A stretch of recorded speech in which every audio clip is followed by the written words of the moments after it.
Hello, this is Lee with 82 Game and 12, and again, back with Eylau, 1807, Battles of Napoleon, Volume 1, Sound of Drums, 2023.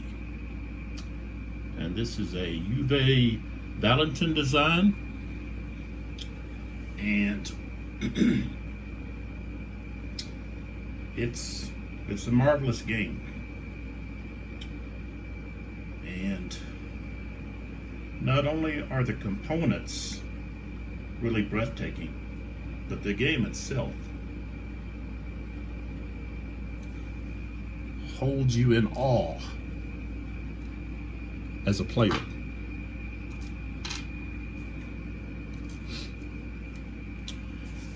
I am so excited about this series, and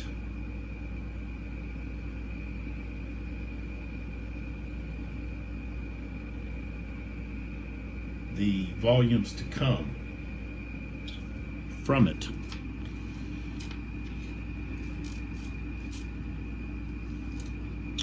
I think it's just tactical wise, it might just be the best game out there. Now, is it perfect? No. There are some clarifications and so forth that need to be made on some minor issues, I think. And I expect that all of that will be rectified as time passes, just like many of the other games that have series where the rules have improved over time. I expect the same here. And what really sets this apart, in my opinion, from other Napoleonic tactical games, has to do with these charts. And I know I brought this up, but I'm bringing it up again because this here is just shy of being genius, I guess. Borderline, I guess. It's just right there on the precipice of falling over into being genius. The way that these two charts, or organizational tables you might call them,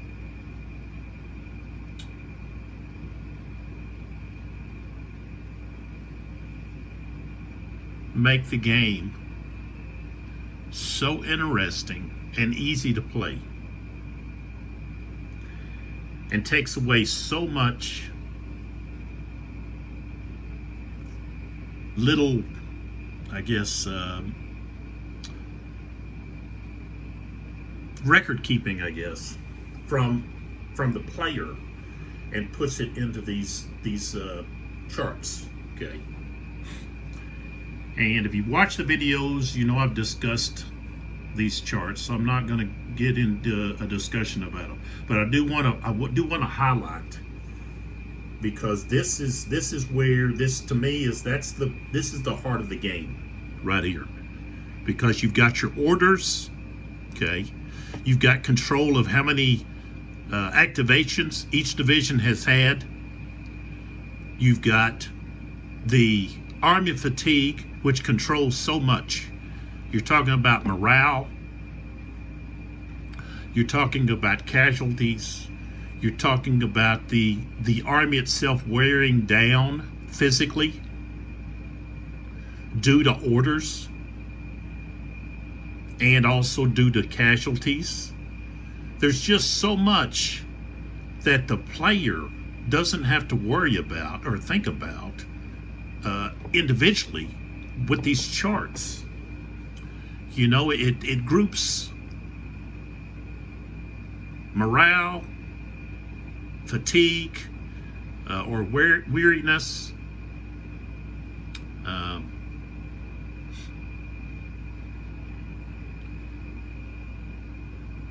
Casualties. All of that is blended together into this army fatigue. And so you don't have to have markers on the game in the game for morale. Okay, now you do for casualties, okay, but you don't for units being tired besides cavalry, okay. And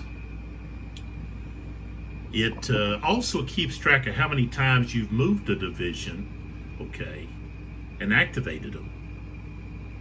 And it controls, how much they can actually do in, like, this is about 20 minutes, okay. If you've got 3 activations, you're talking about, you divide the hour into by thirds, okay. And, you're looking at about 20 minutes that is spent, okay, and for each activation. Now, you wouldn't count it each activation for each division, of course, because this is like happening, at the same time, okay. So, we've got, that all controlled. We don't have to think about. And so this is the heart of the whole game. And if you understand this, okay, which is easy to understand, and you grasp this, then you can grasp a lot of what's going on the battlefield. And you have chaos through these activation cubes that are drawn. And also, you have orders that can't be changed in this hour. So when you pick an order, that division is stuck with that order, okay? And they may be stuck with it for longer than an hour because they may not be able to change their order through their own initiative. If they're not close enough to their either corps for the French or to their overall commander, which, this puts limits on the Russian army, which should be there because they were not as well organized as the French. So that controls that aspect also.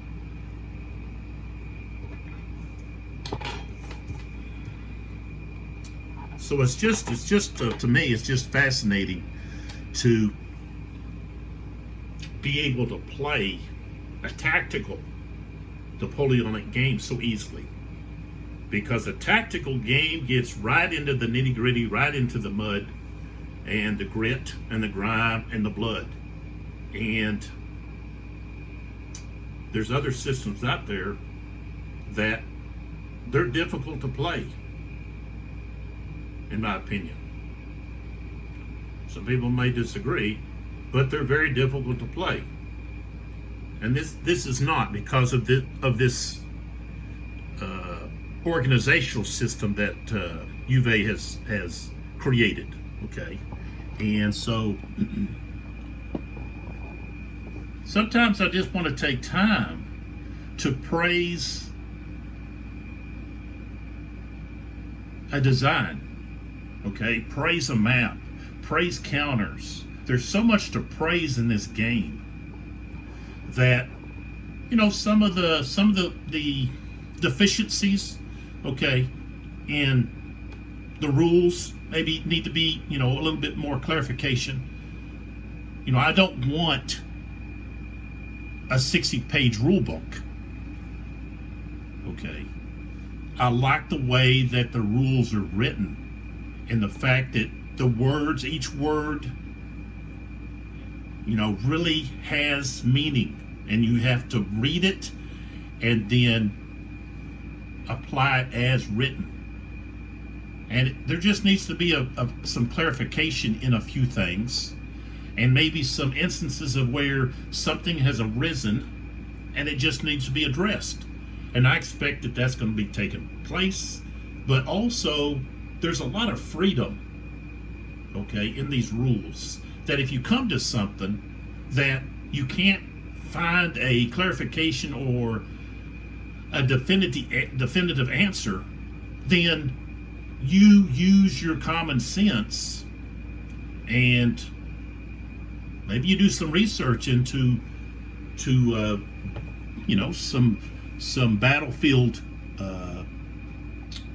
writings, that the people that were actually there, that were reporting what they saw, what happened, and so forth, and then you apply that,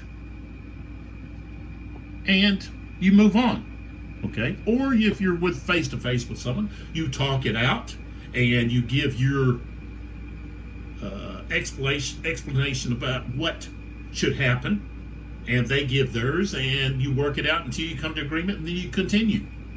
So I like that freedom, because it gets you into thinking about what should happen here.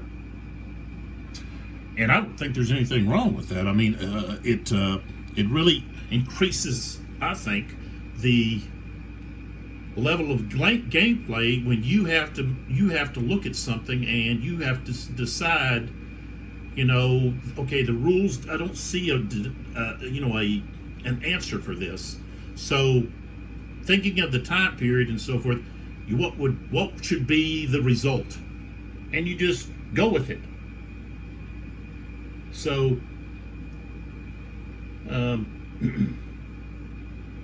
there's not anything I'm bashing.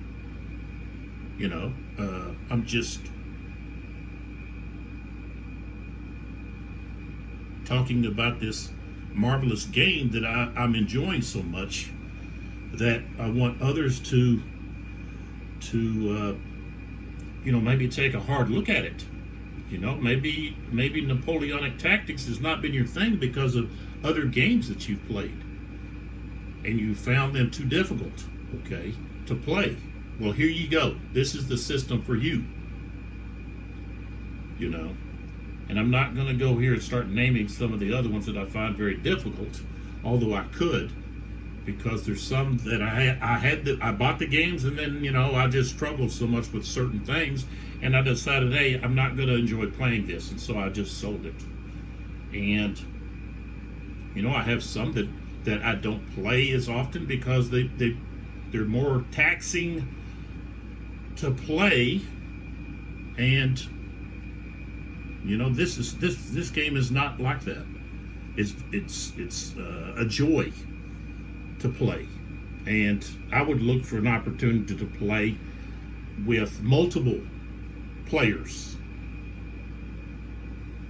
and I think it would be even more enjoyable face to face instead of, say, on Vassal, where you could get maybe 10 players together. I don't know if you can actually do that. I don't think I've ever done that with, the most I think is just one-on-one. But to sit and play this, which you'd have to probably have a couple of days, maybe not. You could probably maybe do it if just one full day, maybe. If you had enough players that as soon as say someone was activated, then boom, they just knew exactly what they were going to do. They did it, and you moved on. That could easily happen. The only, I think, the slow time would be with the overall commanders trying to decide what orders they want to change. But you're going to have the commanders of the different divisions saying, hey, I want to do this, I want to do that, and so they would send in, maybe you just say it all has to be written. You can't just be speaking it, but you just write a note telling your overall commander, hey, this is what I want to do. And you could have them do that. Okay, at the beginning, say we're in the 4 o'clock turn like we are, then you would have to send that message at the beginning of that turn that would be applied to the next turn. Okay, so right before you started pulling the activation cubes, you would send a letter, a note, whatever, to your overall commander, or maybe a corps commander if you're French, and telling them, hey, I want to do this next, after this hour, this is what I want to do. So, I mean, there's so many possibilities with this game, And it lends itself to that because of the ease of play. It's not burdened with rules. Okay, so, all right, so we're in the middle of this, and I invite you to go to Sound Drums. Okay, I have this poster up here that I printed off. I didn't. My paper was not, I guess, long enough to fit the game in there at the end. But Sound of Drums, we develop and publish thrilling historic board games. Okay, go to soundoffdrumsgames.com. There's other gaming websites that have the game, or at least they did. I think this is a game that probably, will sell out quickly if it hadn't already. I know I'm interested in getting the mounted board. I don't have that. I wish I had ordered it at the beginning, but I didn't. And now I'm regretting it. So hopefully there'll be some that will be available in the future. But there it is. The other thing I want to mention is, of course, Chessex, and I'm throwing in some advertisement for them because of the dice that they made for the game. They're nice rounded dice, and they have the emblem, okay, of the coat of arms, okay, for each army on the 6th side of the dice. Okay, these roll very smoothly, and I liked them. You get 2 green, of course, for the French and the Prussians, okay, and then you get 2 blue, okay, and I like the lighter sky blue, okay, for that. And so you can find out more information about Chessex at chessex.com. And I really haven't looked to see if they have these dice for sale on their website. Maybe it's only going to be sold through GameFound or Sound of Drums. So that's that. So let's get going here. The last activation was looks like it was a Russian activation, and I think it was well, who was it? I do not remember who it was.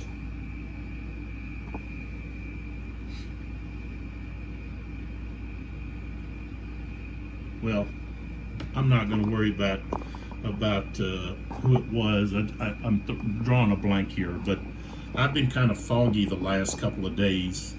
If you've watched my video over Sedgwick attacks, the Revolution Games American Civil War Series, volume number 10, then you can probably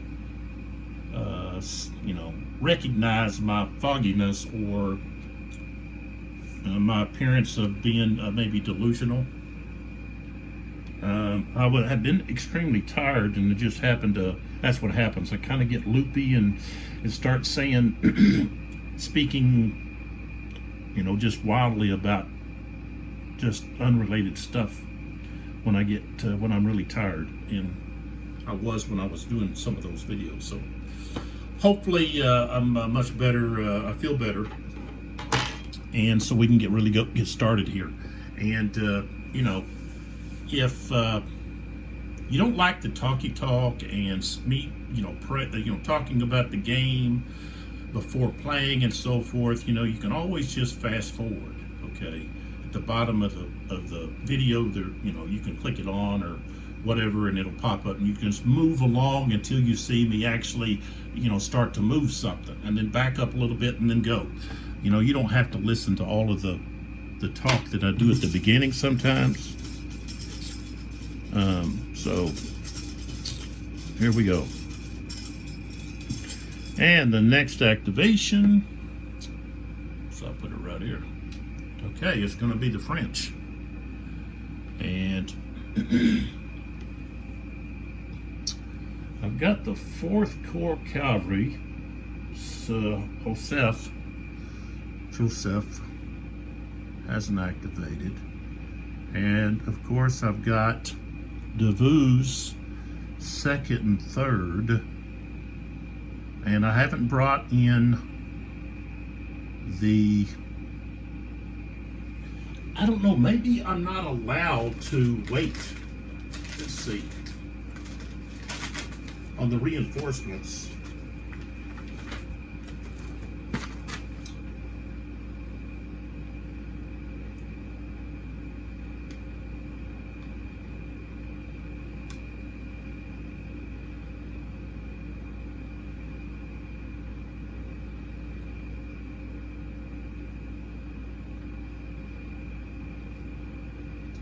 Formations that enter the map are under strategic movement orders. Okay, so I guess what I can do, if I'm playing strictly by that rule, then I can wait until, you know, things have happened, and I think that there's not going to be that many more activations. I can wait later in the hour before I try to bring them on, but it's a gamble, see?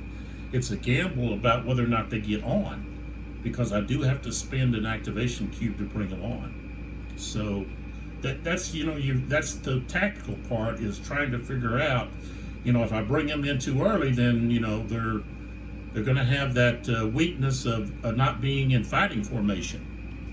And so I don't want to bring him in too early, but then again, I don't want to bring him in, or, you know, not have him come in at all, because then, you know, they're still going to be under that strategic move order. So I've got to, you know, try to bring them in. The other thing is we still have snow. This whole hour is going to be snow. Line of sight is 4 hexes. There's a -1 for fire. And of course, there's some modifications to the preparation. And that's already taken place. So, all right. So the French have to decide what are we going to do. We've already had some activity here in the center with Saint Hilaire. I could actually activate him again, and I think that's what I'm going to do, because I want, you know, I talk like me, it's the French, but what I want to do is I want to take advantage of the fact that Essen's battalions are in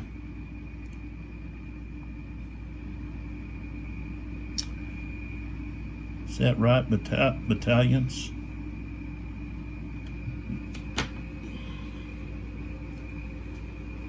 Excuse me. I'm playing like one game and also the other, and then I kind of like, well, what is the scale here?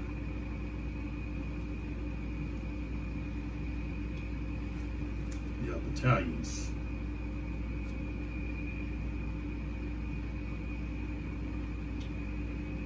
Yeah, infantry battalions, artillery batteries, and cavalry regiments. Okay.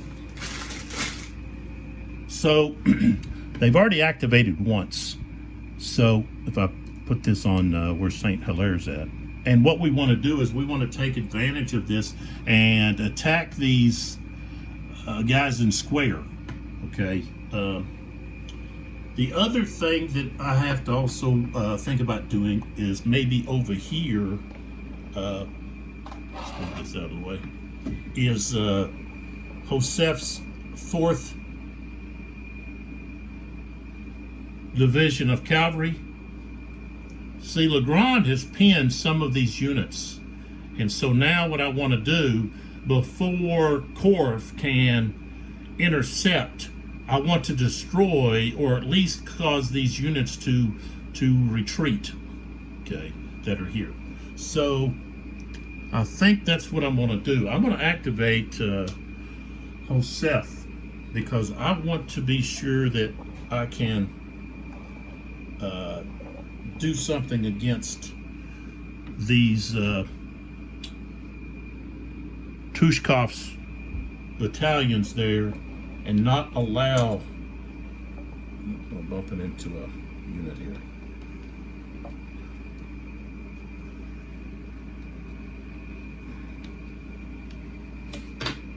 to raise this up a little bit so that,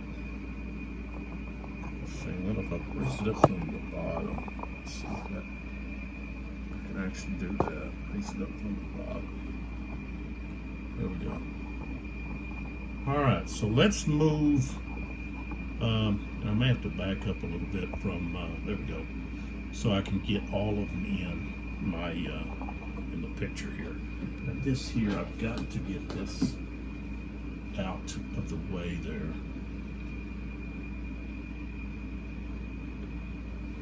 Pull that back. All right, so with Joseph right here, I'm going to have a couple of units that are going to be out of command. So 1, 2, 3, 4.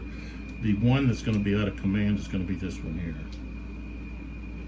So if he moves, he's got to move toward to get into command. All right, so I probably won't do anything with him.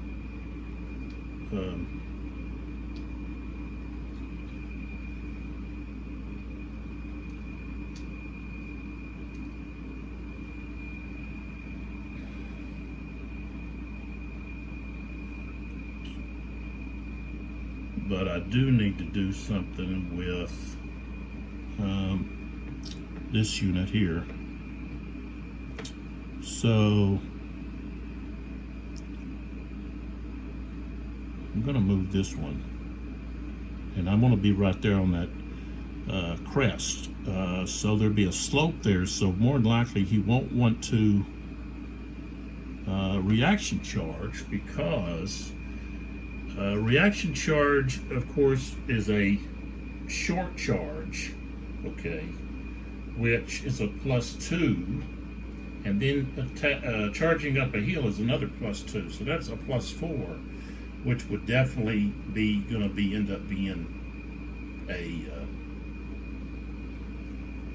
not a win for that. Can leave it a little bit to my chart here. Embarrassed to even show it. So here we go. I'll move this guy first. So we're going to go 1, okay, and then 2, 3.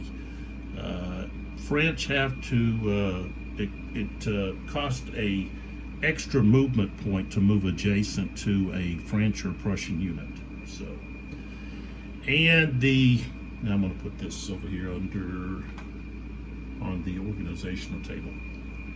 So now that Dragoon has to decide whether he wants to charge or not. Okay, so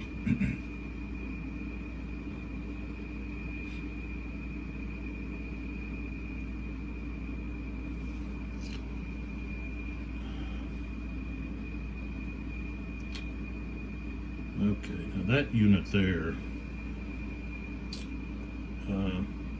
I'm actually going to move him out of the way. So, and with the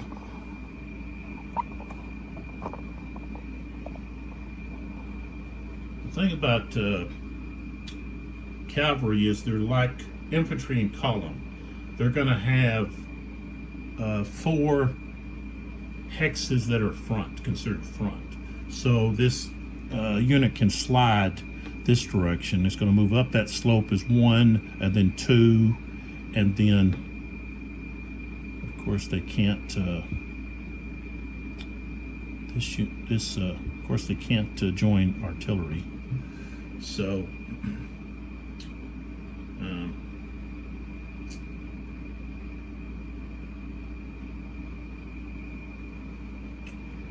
I guess he's going to stop right there. The guns here, I'm gonna rotate like so, and this unit here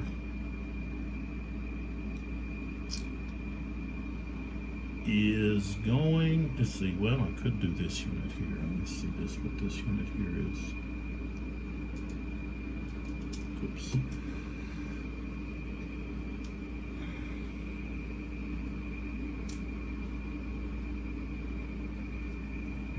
just have to move in with this.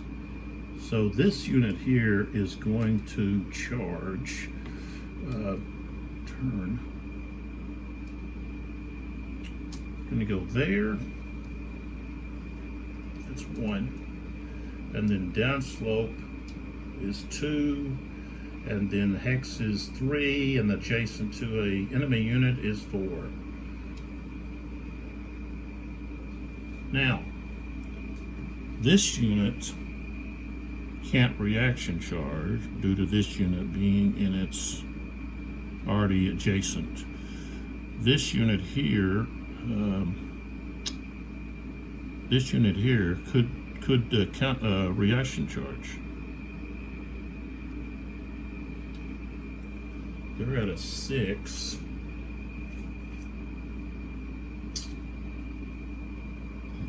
I think they're better off if they just hold. That way they maintain their readiness. So let's see. Look, I need to be marking these so that I know who's doing what here. So we've got that, and then let's mark it with a blue.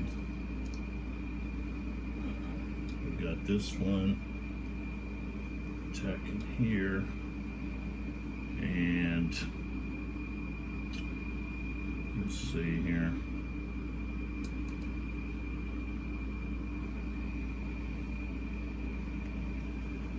We want to pin this one.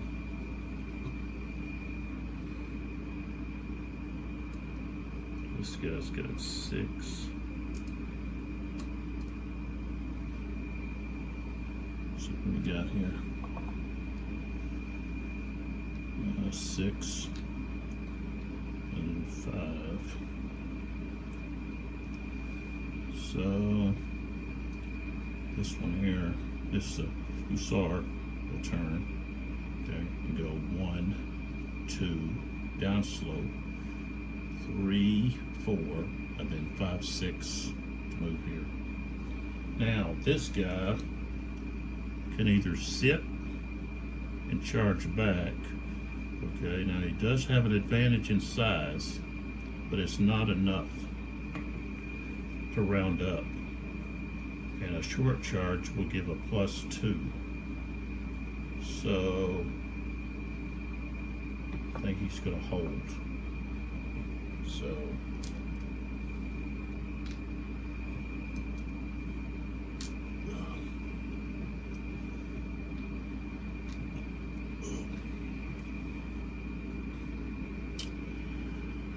and then we want to hit this. This is the key right here.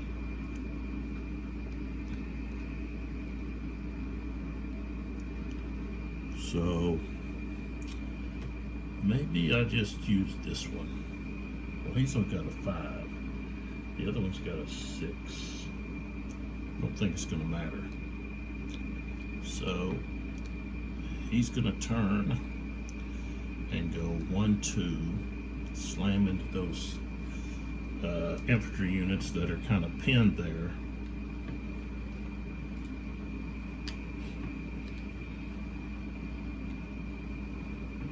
And they're going to get rolled up. All right, so let's see if we got anybody else I want to actually move. I think I want to move this guy. Unless he flipped over. See, Korf hadn't done anything yet. No. I guess I just didn't flip him over. He shouldn't be tired. There we go. All right, the other one wasn't tired. So what I want to do here is I want to move this guy kind of in a central location. So he's going to slide to here. That way he can react and go either direction. And this one here over here, this one wants to hold because he's up there high on that where that slope is. So that slope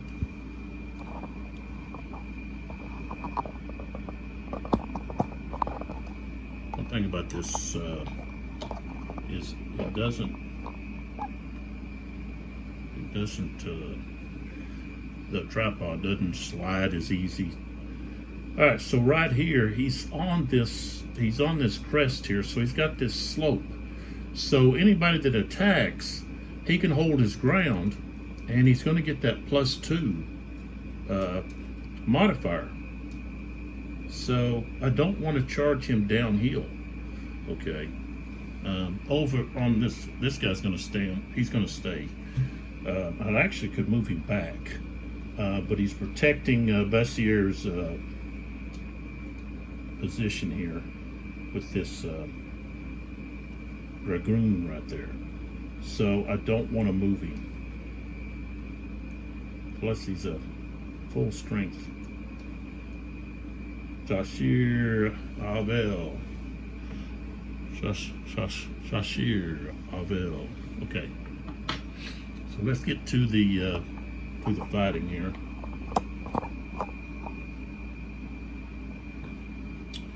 And so I could probably move a little closer.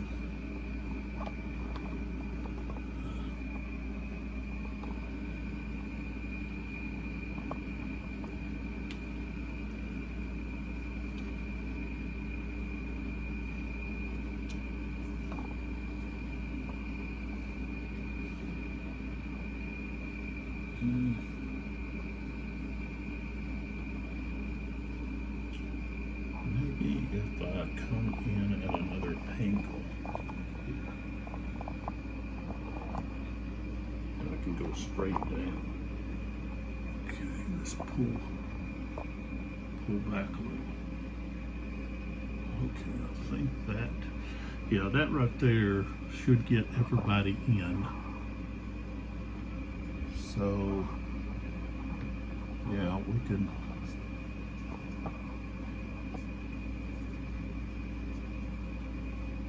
Yep, there we go. All right, so we don't have any defensive fire here, but here, okay, he is in column, and column does have front facing on what would normally be a flank. Okay, so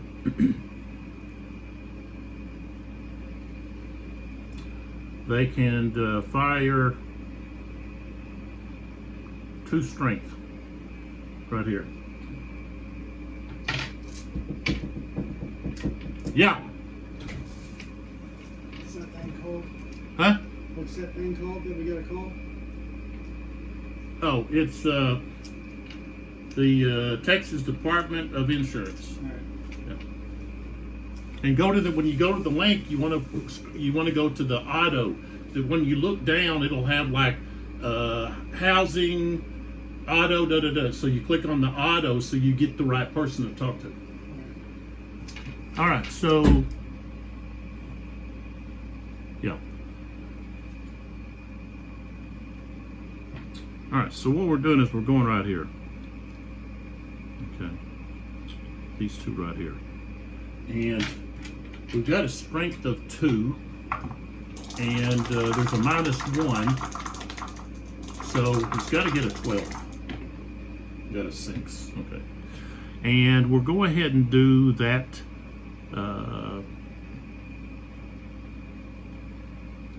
Combat right there.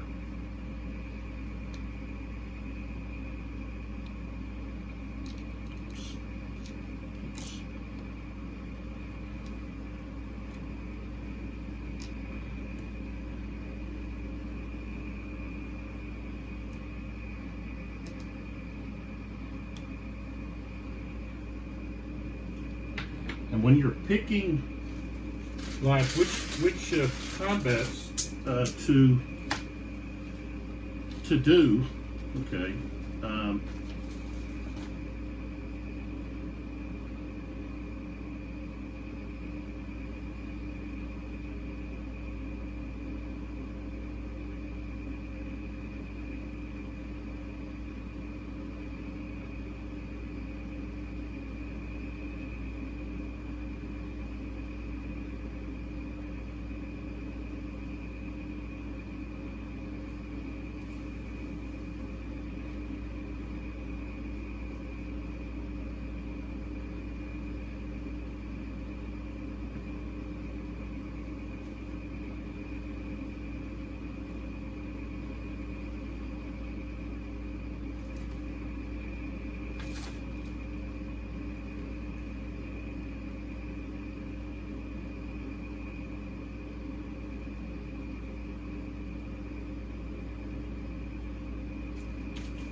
So I guess you just pick which one you want to do it and you just do it. So I was just thinking about, do you wait to retreat after? What I do is I go through there and do all of the defensive fires, then I just kind of go through, but I don't actually advance until the end of everybody's actually gone. That's just my way of doing it. I don't recall seeing that, specified, but again, this is where the freedom that I enjoy. Okay. So now we go to the actual charge. Okay. This unit didn't take any losses, but the strength that we have here is we've got 5 against 6. So that's going to be 1-to-1 because of the rounding up. So, all right, so we've got 1-to-1. Okay, the unit is Russian, not a leader green. So we've got +1. 5D has attack orders.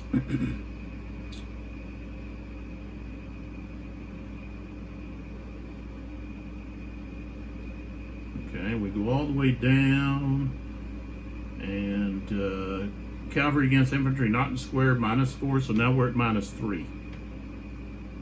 So, -3. All right, we rolled an 8, -3 is a 5. So this unit will take 2 losses. Against our cavalry, infantry will take 2 losses. So he now is going to go to 4.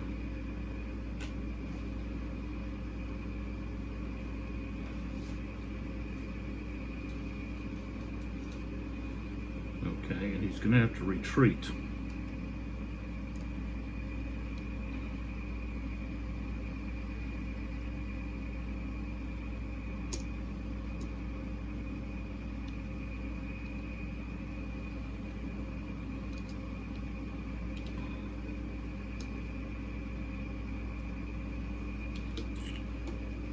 Now,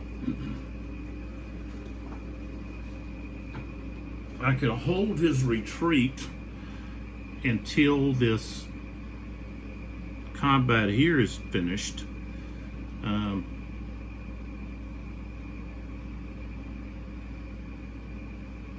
Since we do have, this could affect what happens here with the retreat, and whether or not that unit's going to lose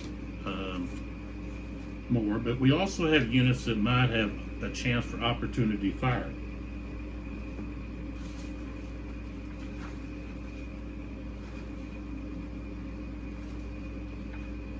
Okay, let me go to the retreat section here. Let's see what we've got. Okay.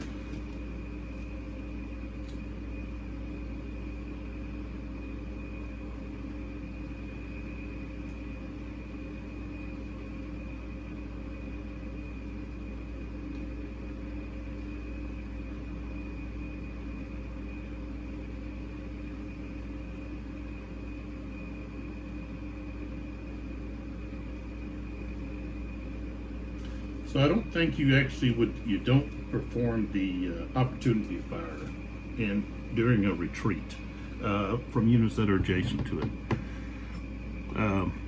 And you don't have opportunity fire as it moves. What you have is the unit would just move, lose a strength point, which I like that. I like that thinking. So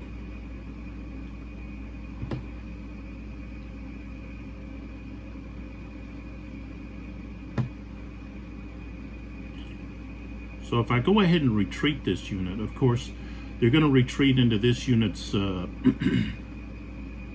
adjacent to this unit, which is going to cause another loss. The other thing is I could wait until this was finished and then retreat this unit to see if this is going to change the result. Okay, and let's see here. I need to put something there so that I know that it's going to have to retreat. So let me stack this black here with this red. Okay, well, we finished this one, so that's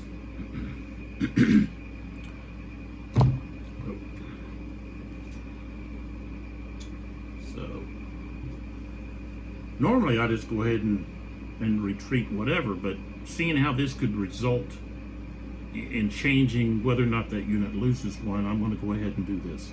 So we've got this unit here. These hussars have a strength of 7, okay, against the Russian hussars that have a strength of 8. So it's going to be 1-to-1, and the Russians are going to get a +1. And I don't know, maybe this Russian +1 is referring to infantry, but I'm applying it to all the Russian units, so that's a +1. Okay, and it's probably going to be the only modifier.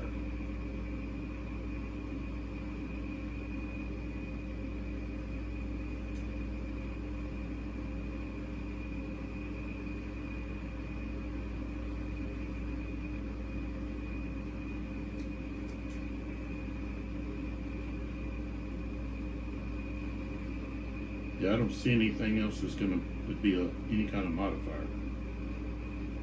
Okay, we don't have heavy against other cavalry.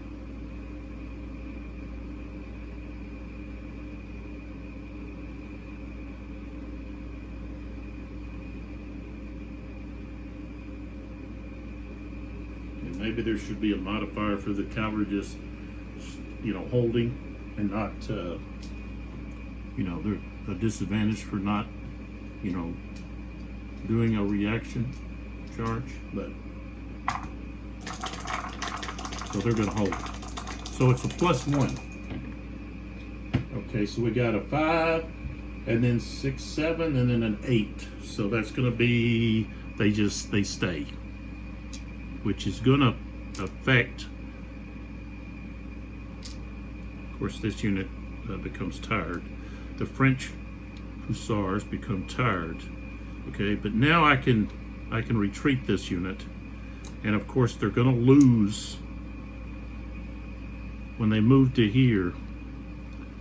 Of course they're going to lose another straight point for retreating adjacent to an enemy unit. So all right, so that's, he wasn't in line, he was in column.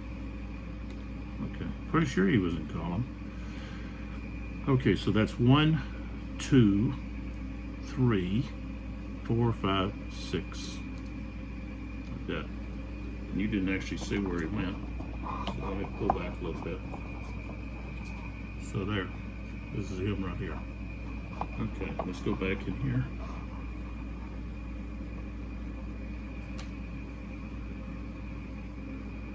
Now we've got this shadow. I'm going to eliminate, which it doesn't matter what I do there. I'm going to have some bit of a shadow. Alright, so then this cavalry unit flips over to its tired side, and I'll go ahead and move it in because it's not affecting anybody. Alright, so those are finished. Alright, so now we go here.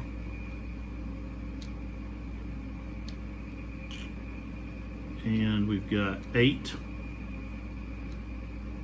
against 6.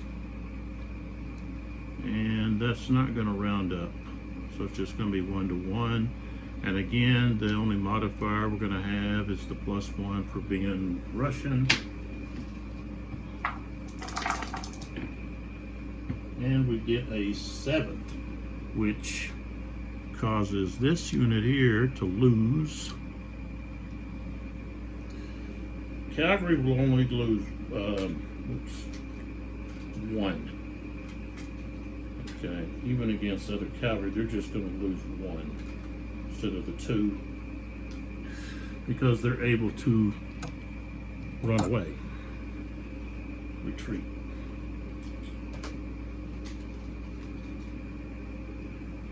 Probably at a faster rate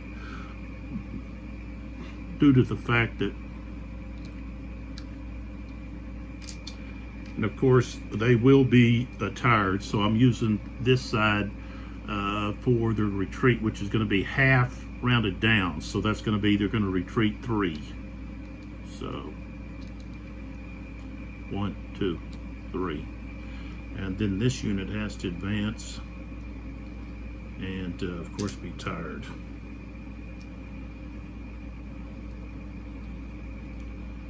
And yeah, those are those guns that I turned. All right, we got one more left.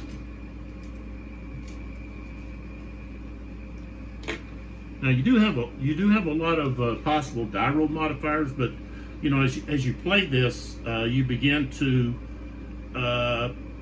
understand what will apply, what won't, and so you can just go right through there and read which ones are which, and you know, it's not that difficult.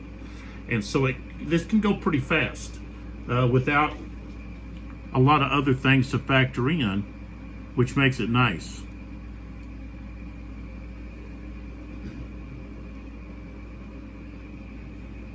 All right, so now we have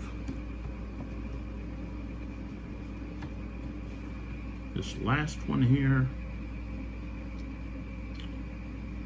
and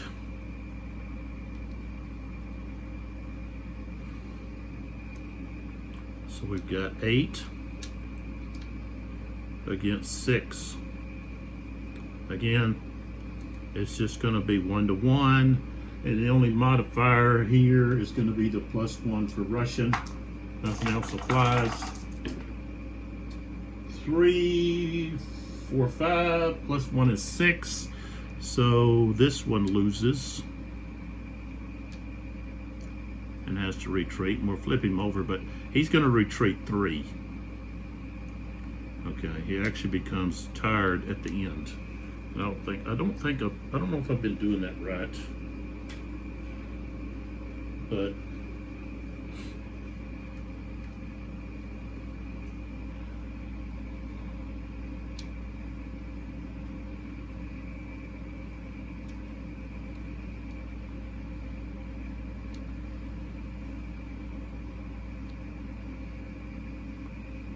oh, wait a minute here.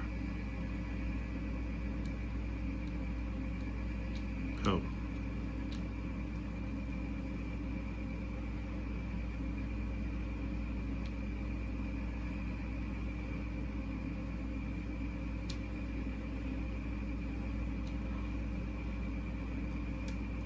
Yeah, he was right there.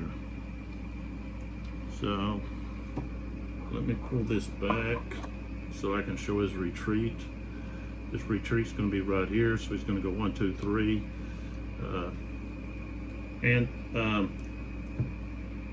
The meal, let's see what else. Meal and farm have no effect on charge. Okay, there's no effect there whatsoever. It's treated as clear. So that's why I can retreat that unit there. He has to flip over to his tired side. So that's not considered an obstructed terrain. Shoot.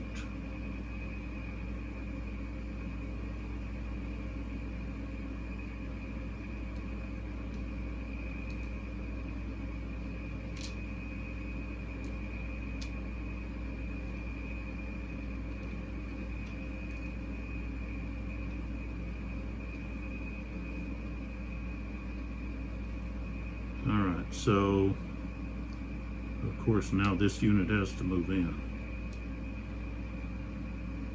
like so, and become tired.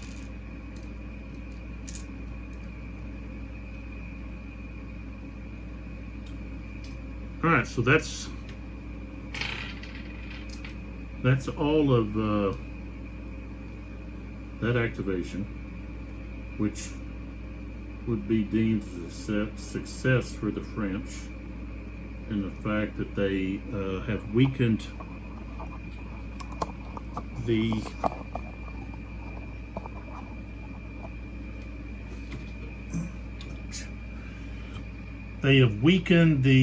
Fifth Division. Actually, that's the Fifth Division's attack here.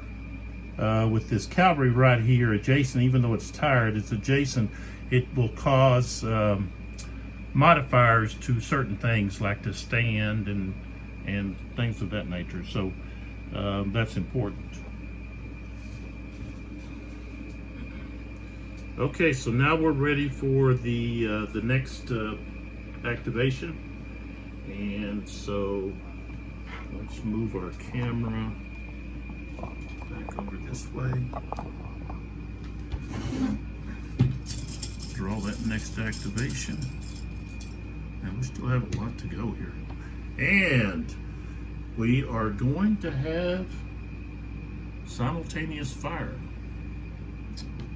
And always start on the left of where I'm sitting. So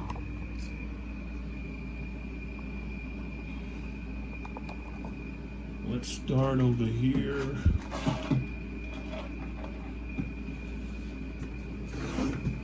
With what we have over here.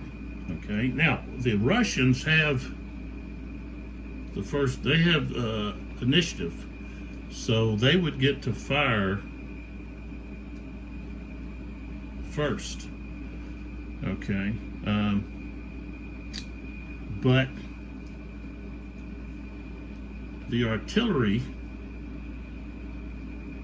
for Lestat was already destroyed, taken. So he doesn't actually have any artillery. And I want to go ahead and get this out of the way. So normally it would be the Russians that would fire first, but of course they don't have any artillery over here. And so I want to go ahead and fire the artillery that I do have over here. So we've got these two batteries here, okay, and they are going to fire on this unit here. So let's get our target identified.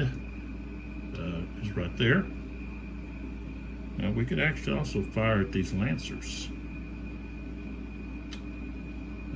That'd be 3. This one's actually closer, which I think, no, it's still going to be ×2 either way.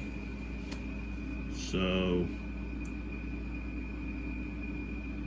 yeah, let's hit these Lancers. So that's a range of 3. That means it's going to be ×2. So we're at a strength of 4 times 2 is 8, and that we do have a -1. Let's see, did I include that?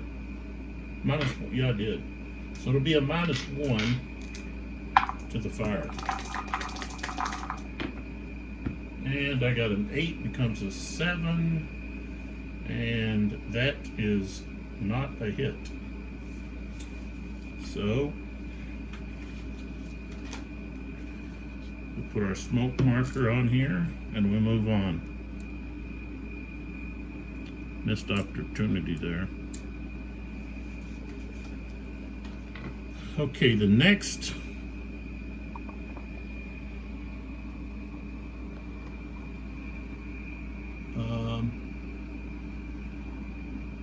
fire that we have is also going to be French instead of Russian.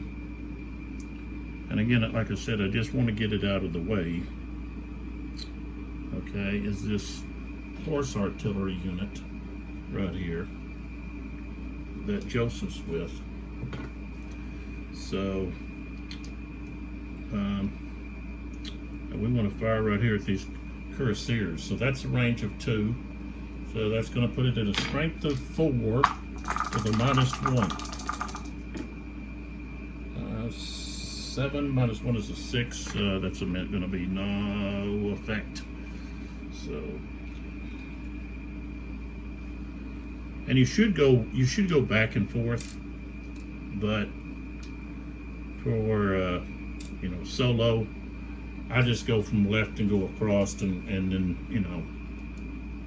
fire with all that we have, so as we go along. So all right, so let's look here to see if we have anybody in this other area here. Okay, of course we've got let's see, I'll make sure I don't miss anybody. Okay, we do want to fire right here with this this artillery. Okay, against this unit that's in line adjacent.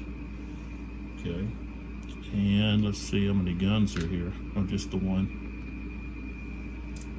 Okay, and of course the guns there. I believe you got to fire those separate.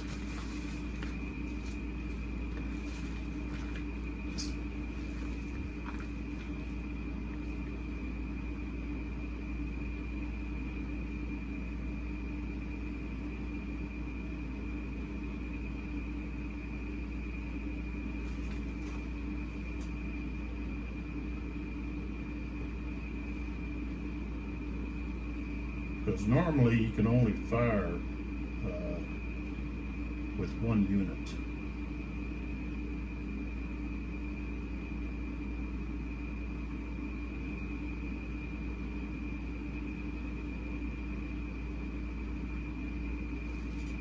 Okay, now it says if there's infantry and unlimbered artillery artillery unit in the same hex, then they both fire at the same target or different targets.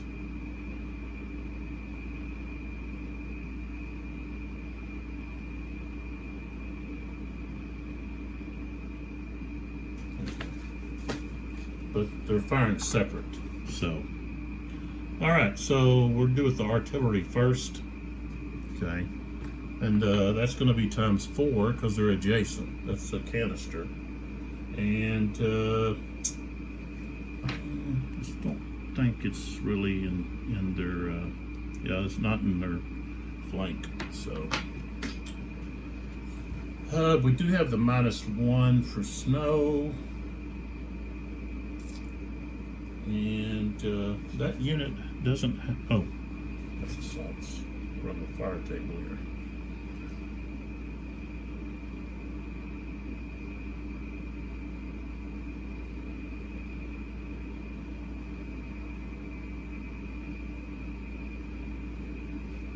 So it's going to be strength of 8 -1 for the snow. Ooh. 5, it becomes a 4. That did nothing. Wow. Okay. And then I'll go ahead and do the infantry underneath. Okay. He is in line. So he can fire 4 out of there times 2, so he's at 8. Okay, and again, he's firing with a -1 for the snow.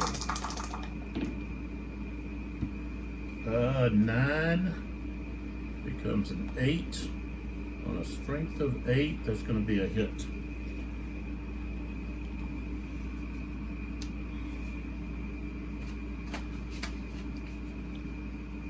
So, put that out of the way.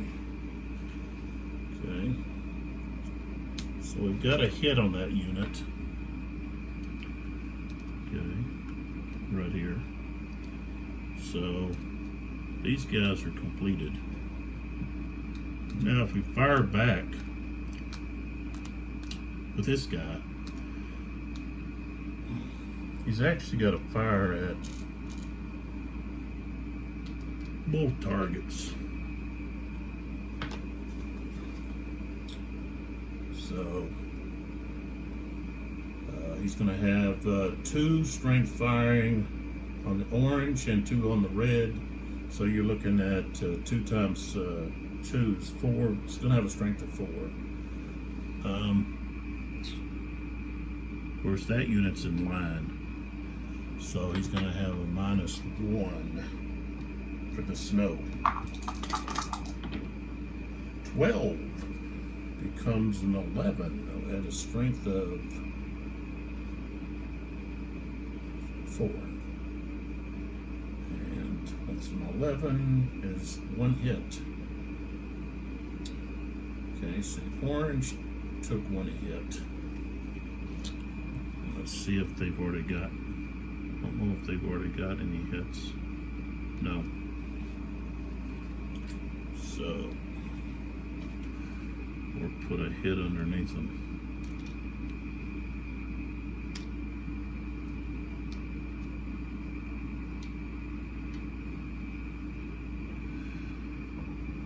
Put that on them. Okay. And then the other will fire here. This unit is in column, so that's going to be a +1. So now we're firing at 0.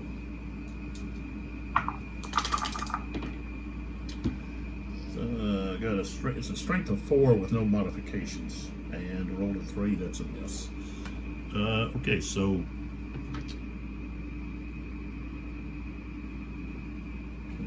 both of those guys are finished.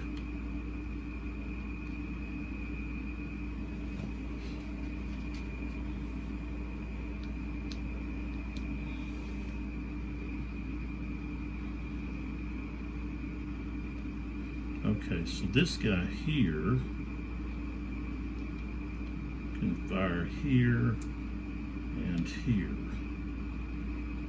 This one's in line, so he can fire only 2 strengths, and he's got three that he can fire at. So he wants to fire at those that horse, but of course with a -1,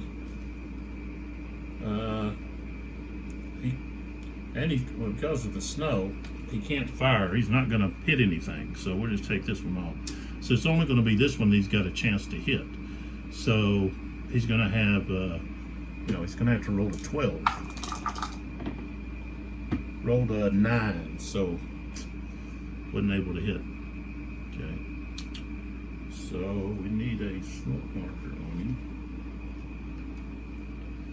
Okay, he's in column, and this unit here is firing. So we got a strength of 2, +1 for column, -1 for the snow. 6. It's not enough. All right. So see, this is what makes these smoke markers so convenient as a player, because you can mark them and hey, they already fired. So there's not any argument about, well, they haven't fired yet. Okay, so now we're going to go with this artillery there.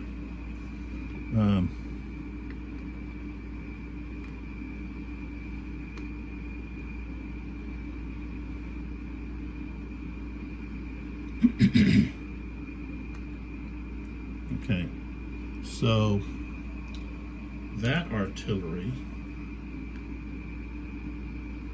there's 2 of them there, strength of 4. Okay, and they're going to fire right here. Now, this is in line, but as you can see, he's in his flank, so he's going to be treated just like a infantry in column, which means that's going to be a +2. Strength of 4 times 2 is 8, with a +2, -1 for the snow, so it's a +1. So we got a 7 becomes an 8, and I said his strength was an 8, so yeah, that's a hit. So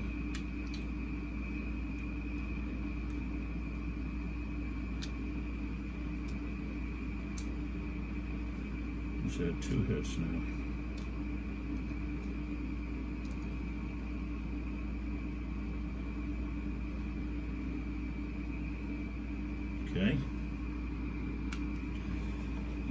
get a smoke marker for that one.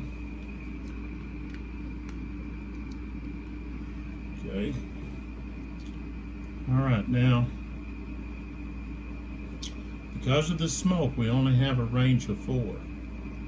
So some of these units are not going to be able to get fire in, all right, just because of that. So if we look at this this unit here, okay, there's nobody within range. Okay, 1, 2, 3, 4. That's his own unit.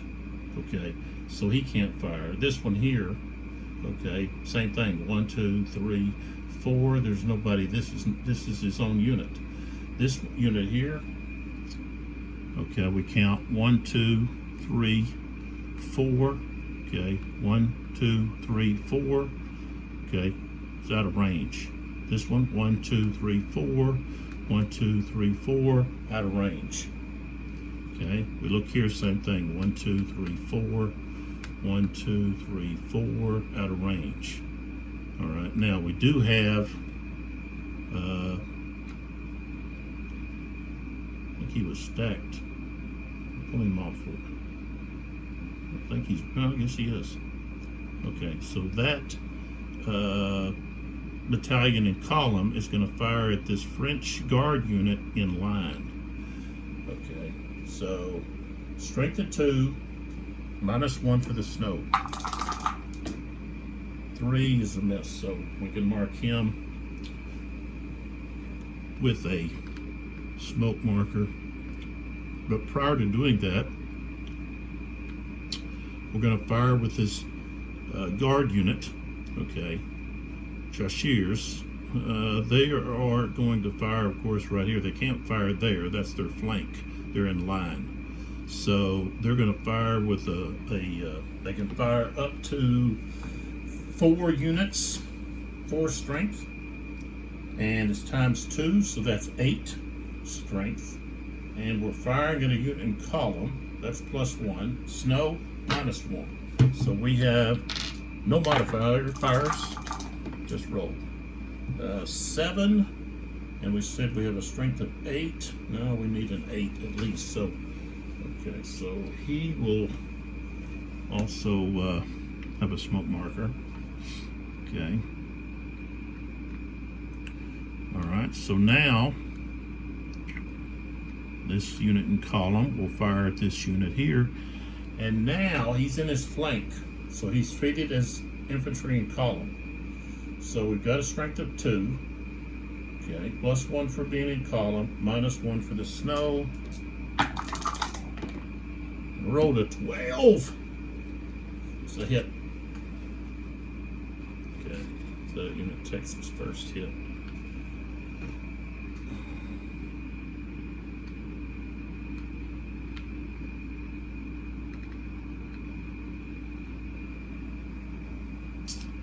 Okay.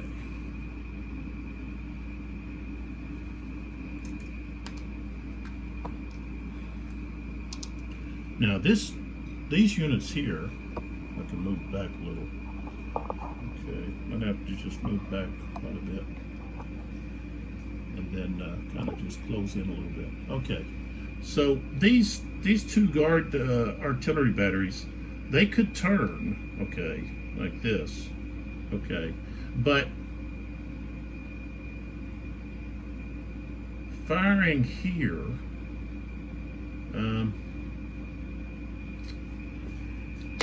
I don't know about that. Let's see here. Talk about line of sight.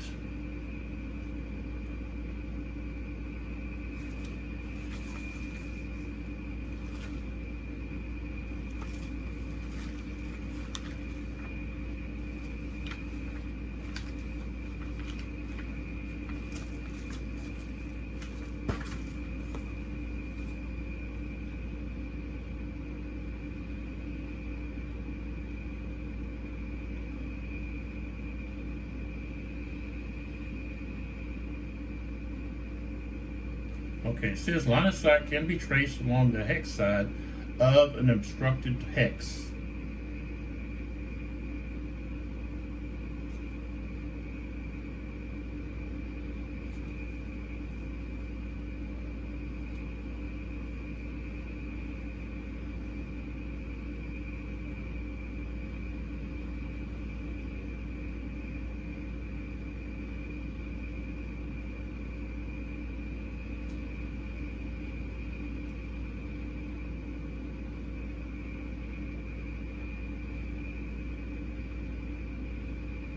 so the hex side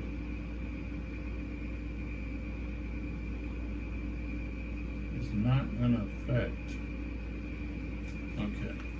So we could fire here, or we could fire here.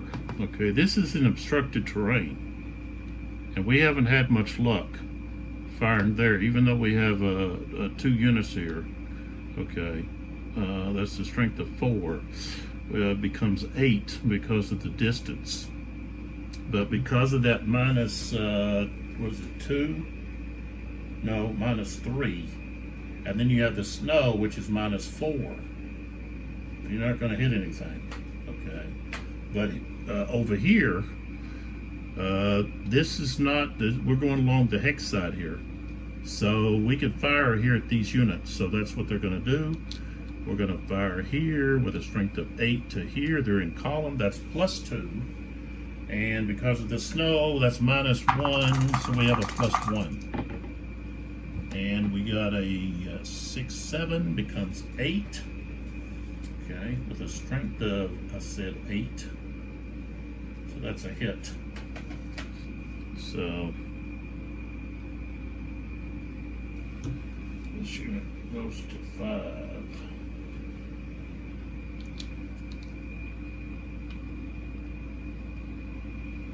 Alright, so we need to add smoke markers to this guy. He already fired.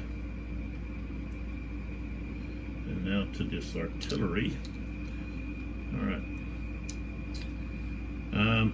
I've already talked about how when you're in obstructed terrain, it's pretty useless to try to do any kind of firing. Okay.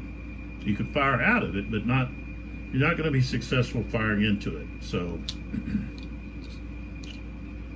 all right, let's look around here and see what else we've got fire-wise. We do have some over here. This is going to be nasty. So we've got this unit firing at these guys here. That is a strength of 8, okay, which is going to be times 4 because they're adjacent. So what I do with this is I fire them individually. Okay, because if you fire them together, it's just, you got, half of your battery's wasted. So I fire them individually, 16 and 16 strength. Okay, and there's no modifier firing against cavalry, so it's just going to be a -1 for the snow. That's a 9 becomes an 8, but it's 16. An 8 is 2 hits. Okay. So that's 2 hits on those dragoons, which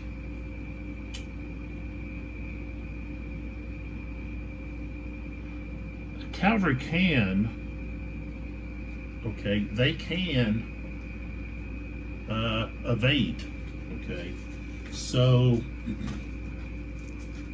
now let me get over to this evade. Yep. I want to be sure that which means they can just kind of back away, which is going to change the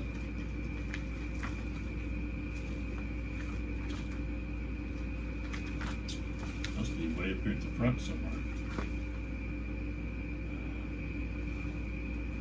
It's got to be under the movement somewhere. Oh yeah, there it is. Okay, so cavalry units may evade by retreating 1 hex if an enemy infantry or artillery unit is in an adjacent hex at the beginning of the simultaneous fire segment. If an enemy infantry unit moves adjacent, or if the opposing player declares a charge. So you would normally do this at the beginning, okay? So this unit really doesn't have anywhere that it can escape to besides just moving further away. So by moving here, that still puts that unit, I started there, but this unit can also fire on him. So let's wait. I already rolled, so I'm going to use that roll. But this now is strength of 8, 1, 2. Now they both have to fire to get the 16. So they're still going to get the same result, but it took both batteries to do it. So, okay. And so I can put a smoke marker on that unit. And, well, let's see here. I can fire at this square with this horse artillery. Okay, 1, 2, 3. So it's going to be times 2. So they got a strength of 4 plus 4 for the target in square, minus 1 for the snow. So a plus 3. So I rolled an 8 plus 3 is 11. Strength of, let's see, 1, 2, 3, yeah, still times 2, so that's 4. Rolled an 11, so that's a hit. Okay, so this, oh, what do we got here? Of course, it's going to go on the infantry.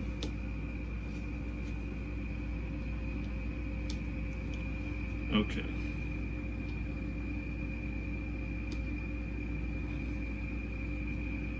Alright, so I don't want to actually put it underneath him yet, because that would affect, well, no, it actually won't, will it? Because he's in a square. So, it's not going to affect him. Yeah, it will. He's going to have to get out of square. So, let me wait. I'll wait until after he fires, because it's simultaneous. Okay, so I want to go back to this artillery unit. Okay, because he can fire on these dragoons, and he will. So this is a strength of 8. Okay. Ooh, I also had the heavy. That was plus 1. Didn't add that. Don't think that would have really changed anything. Let's see, it was 16. And I got 2 hits. It could have possibly gone to 3 hits. But oh well. Alright, here we go. So we've got 1, 2, 3. This unit has a strength of 8 times 2. That's 16. It's heavy, and you got minus 1 for the snow, so we are at straight up even. And I rolled a 7. That's only going to be 1 hit. So now those dragoons have 3 hits.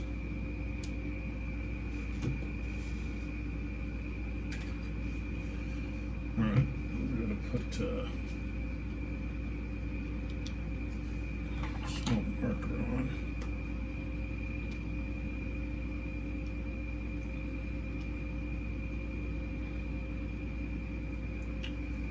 Alright, let's see here.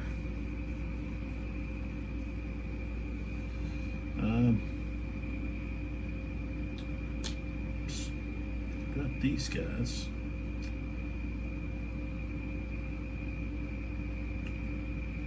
Can't fire at these guys because of the slope.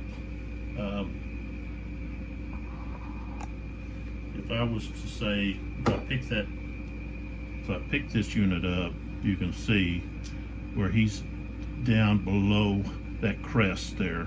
So he can't fire on him. He can fire here, which he will. Maybe he might be able to get Marat.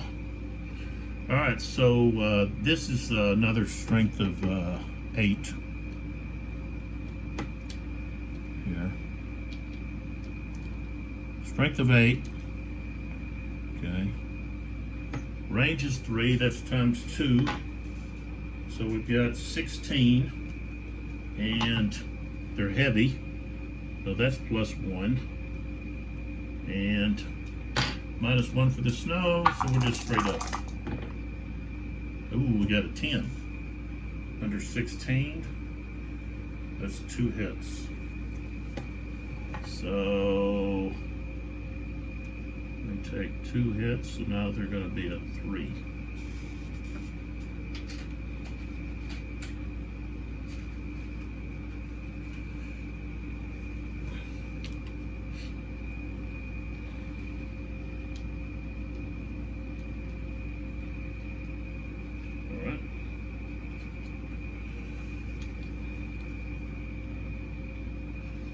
Okay.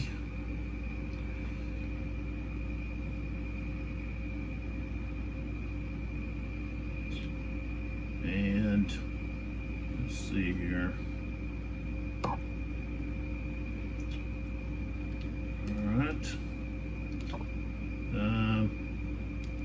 Okay, I'm going to fire here against here, and of course that's in line. No, he's actually in square. Okay, so he's in square, so that's going to be maybe. Oh, yeah, that's +2. Okay, so that's +2. -1 for the snow, so it's going to be a +1 with a strength of 2. 6, that's not enough. Okay. And of course that unit is firing if we reverse the fire.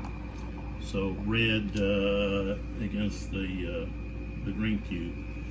That's going to be +1 for column, -1 for snow, strength of 2. No, it only has a strength of 1 because he's got more units to fire at here. He's got. Okay, so.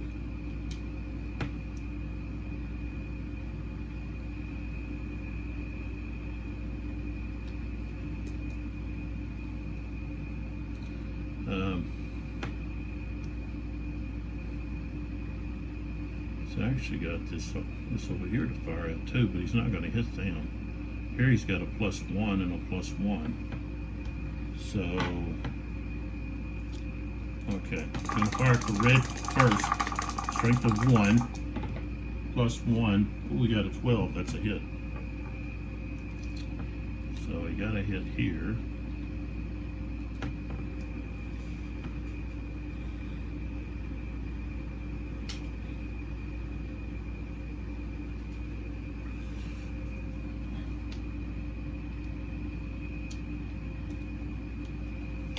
Go ahead and put a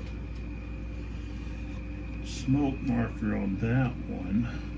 Okay, and then he fires here. Okay, with a +1. Is that right? No. Wouldn't be a +1.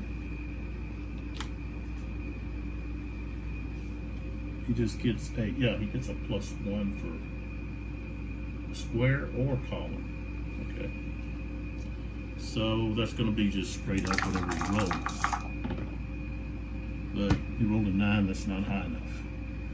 Okay, so let's see.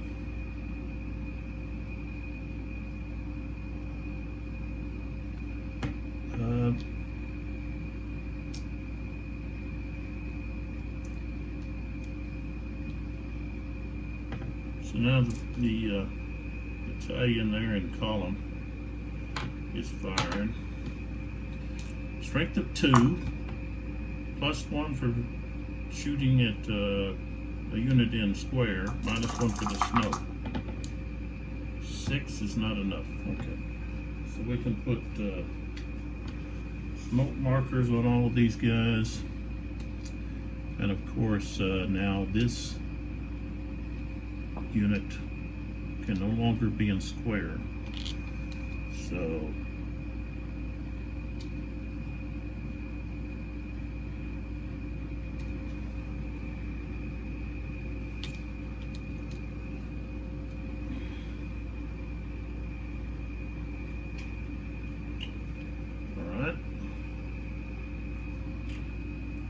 we've got that square there firing at that dragoons. So it's going to be -1 for the snow, strength of 2. Yeah, I'm going to have a 12. And then the one next to it, here, same thing I missed.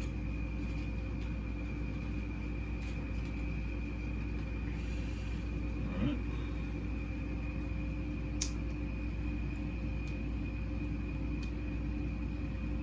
Oops.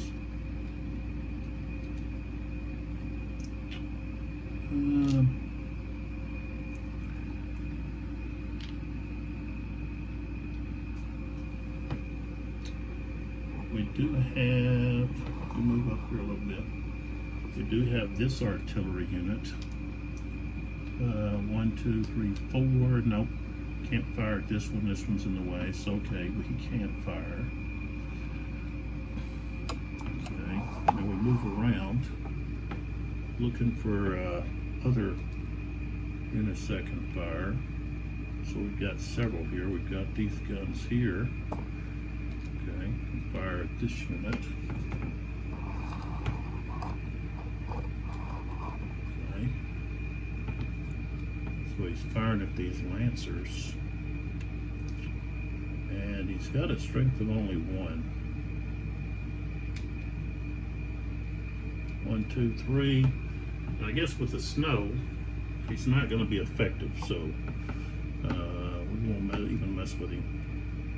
Okay, and so he's going to fire at these hussars. Okay, and we've got strength of 2 times 2 is 4, -1 for the snow. We got an 8 becomes a 7. That's not enough. You really have to have your artillery stacked if they're gonna be effective. So, all right. So we move around. Okay, we've got artillery here, but they're not stacked. See. So 1, 2, 3, 4.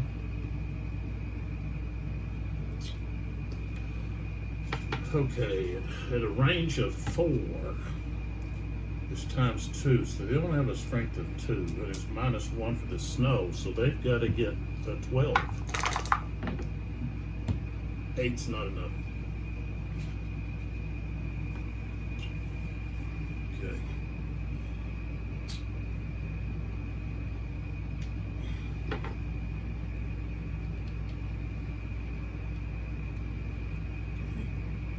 These are stacked.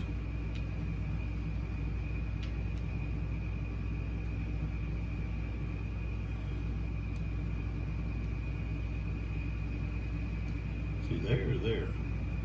I think he's there. Okay. 1, 2, 3. Okay. So that's going to be times 2. So we've got a strength of 8, -1 for the snow. Roll a 10 becomes a 9, so that becomes a hit. So there's cuirassiers. I'll have 3 hits.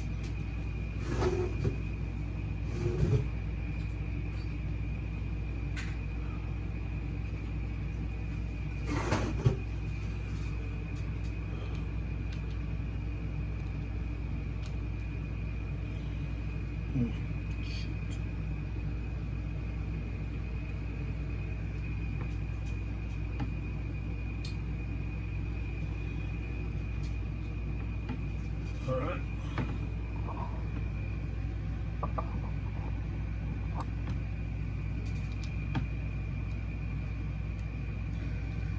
Okay.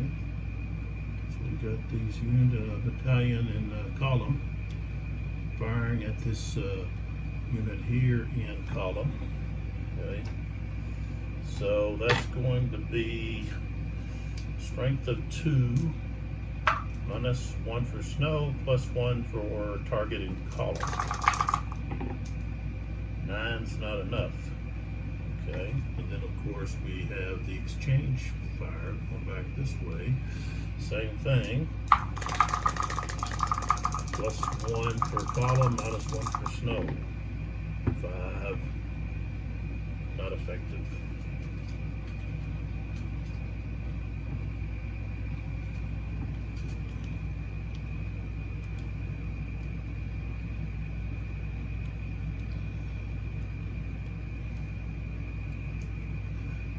All right. So we have another here, fire here, okay, and that's actually into his rear.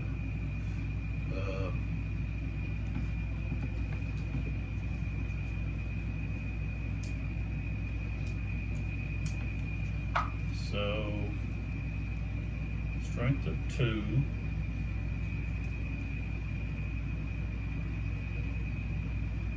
Plus 1 for being in column, minus 1 for the snow. 6 is not enough to do anything. Of course, he can't fire back. And let's see here. I think that's it. Now, this artillery, I've got an artillery unit right here, but they don't have a target. And no one else is going to be eligible for fire. So that's the end of that simultaneous fire. And I'm going to pull back here. And I guess I didn't have anybody that retreated due to fire, so I didn't have any stand rolls to make. And so but I do have to remove all of these smoke markers, and I think that I'm going to stop right there. I didn't get much accomplished. So we've had 4 French activations, a fire, simultaneous fire, and then 3 Russian activations. And so I think I've only had a couple activations, maybe 2. Spent too much time talking at the start. So, but I need a little quick break here before I continue. And so I'll come back rather quickly here with another video so that we can get this thing taken care of. Now, if we take a look at the fatigue cubes, now when we started, the Russians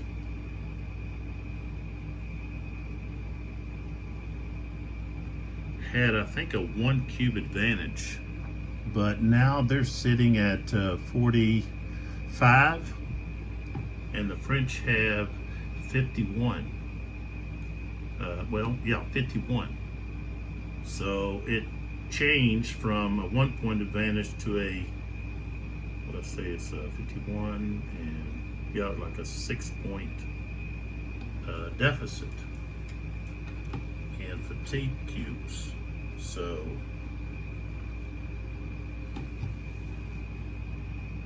after this, I think possibly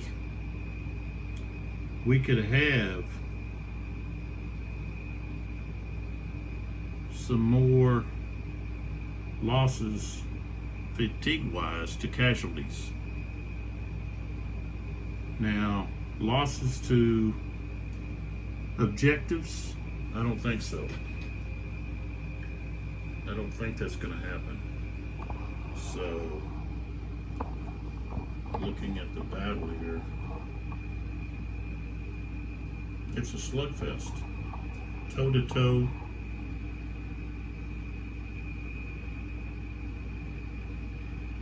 If you ever saw the famous Hagler-Hearns fight, you can still find that on YouTube. I believe it was their first fight.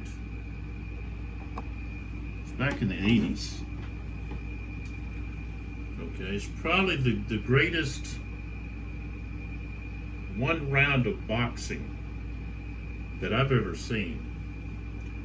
And back when I was growing up, there wasn't this pay-per-view. You know, these boxing matches, they were on ABC. You had Howard Cosell, commentating a lot of them. But this one, I believe it was outside.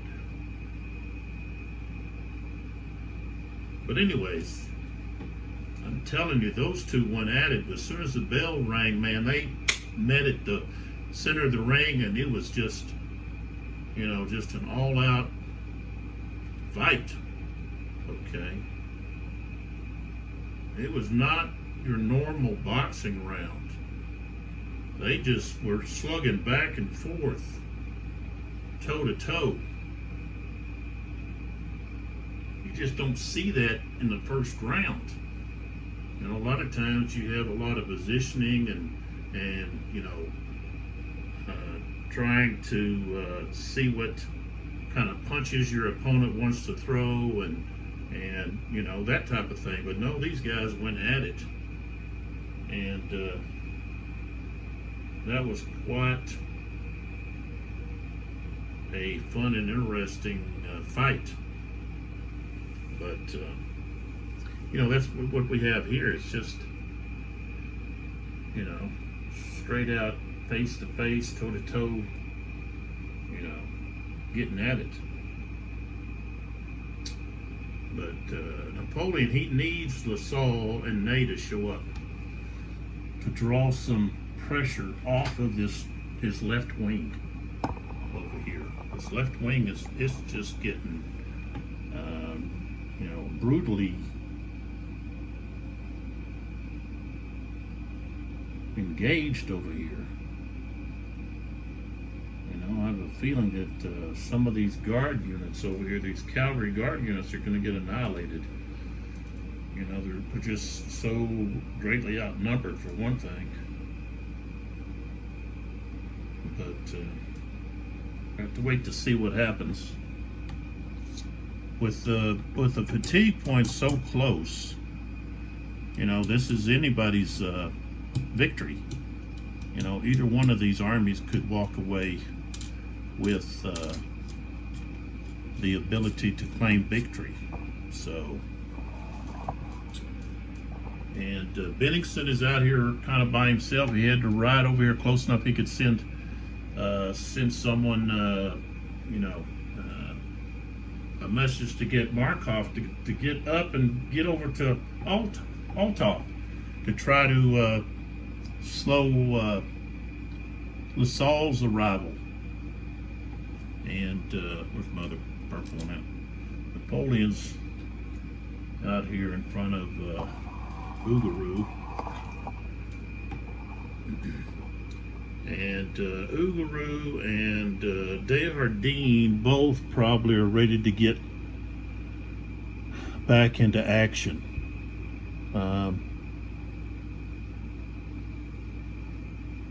Ugaru, let's see,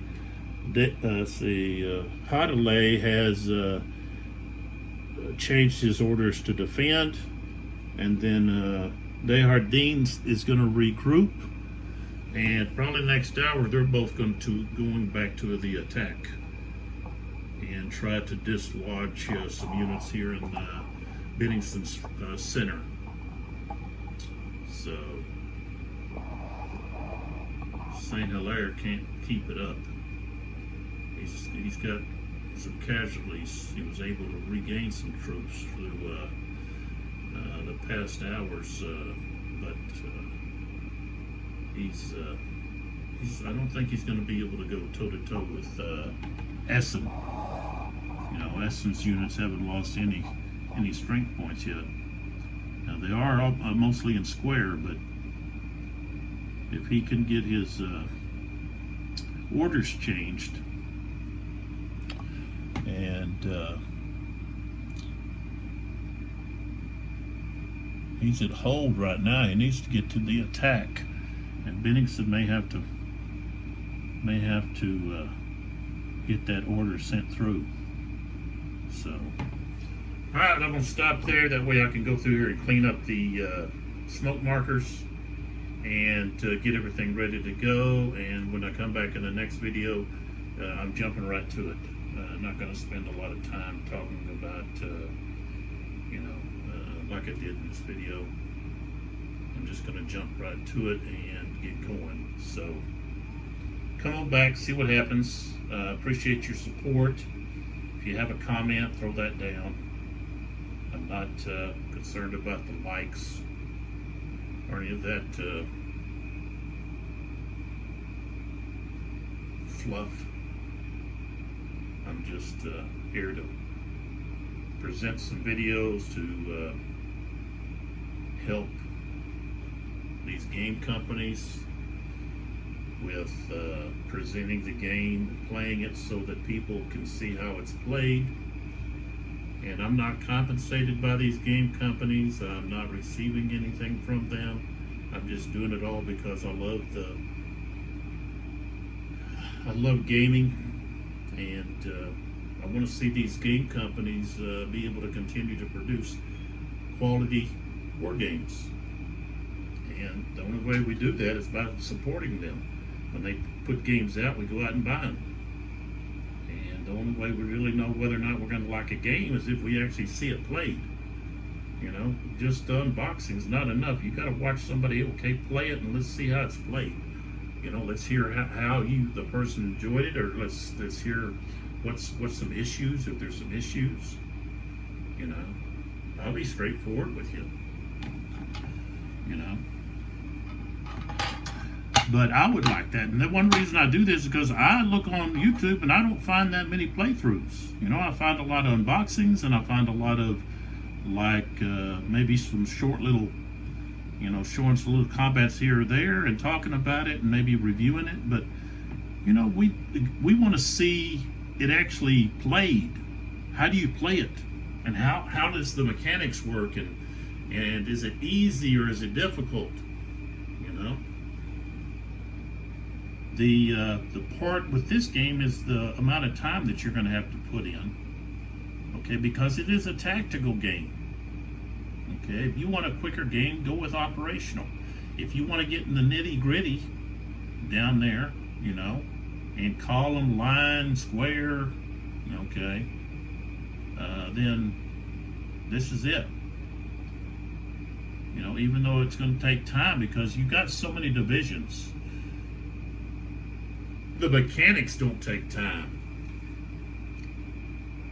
When you're doing combat, it doesn't take that long to do the combat.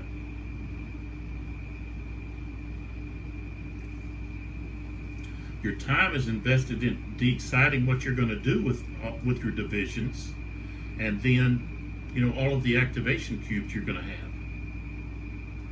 So, I think we've got 22 this time.